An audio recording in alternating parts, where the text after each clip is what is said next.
Hey traders, welcome back to the channel. It is Friday the 13th, February 13th, so spooky times in the market and in the world. But let's get right into the news. So Wall Street just closed out one of the strangest sessions of the year and perhaps one of its most telling. The January CPI report dropped this morning showing inflation has cooled more than anyone expected. Consumer prices rose just 0.2% month over month, which is below the 0.3% economists expected.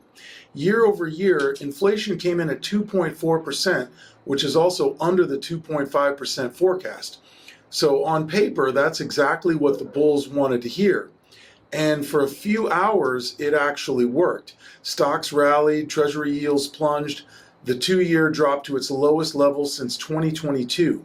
Traders immediately started pricing in bigger rate cut bets, with a majority now expecting a quarter-point cut by June and at least 2 cuts before year's end. But here's the tension. By the closing bell, almost all of that momentum had evaporated. The Dow Jones eked out a gain of just 48 points, closing at 49,500, which is up 0.1%. The S&P 500 barely held the green at 6,836, up a microscopic 0.05%, and the Nasdaq actually finished in the red, down 0.22% to close at 22,546. Meanwhile, the Russell 2000 was the real winner today, climbing 1.2% as small caps rode the rate cut optimism hard. So what killed the rally? 2 words: mega caps. About 370 stocks in the S&P 500 finished higher today, but weakness in the biggest names on the planet dragged the index to a virtual standstill. Amazon extended its longest losing streak in nearly 20 years, and growing fears about AI disruption, not AI hype, but AI threat, started bleeding into sectors like real estate, logistics, and transportation.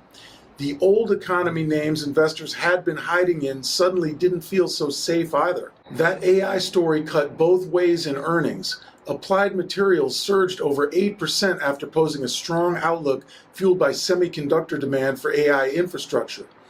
Rivian exploded more than 23% higher on a Q4 earnings beat. Moderna climbed 10% on better than expected COVID vaccine revenue, but Pinterest got absolutely crushed, down nearly 18% after weak guidance and mounting fears that AI could disrupt its advertising model. Zoom out and the weekly picture is actually pretty ugly. The S&P 500 just posted its worst week since November, down more than 1%. The Nasdaq lost over 2%. We got good inflation news the market's been begging for, but it still couldn't hold a rally. That tells you something. The market isn't afraid of inflation anymore. It's afraid of what comes next, whether that's AI rewriting entire industries or the economy cooling faster than the Fed can react. So before I go today, I'll just reiterate something that I've said many times on this channel.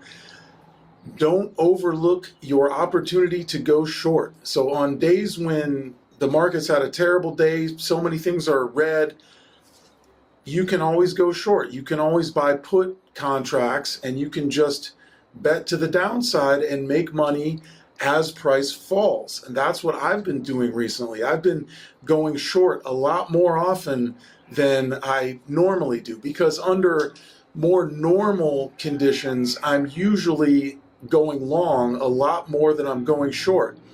But recently, seeing everything that's been happening and the way that prices have been moving, it's caused me to take a lot more short positions than I normally do. And there's nothing wrong with that. You know, if you're looking at these really scary charts and everything's looking to the red, just find a good moment when things are retracing back up a little bit and get in short and then take the ride down with the price and make some money. So, you know, even though the surface level story looks really bad when I'm on here saying Everything was terrible today, terrible. That doesn't mean that it needs to be terrible for you.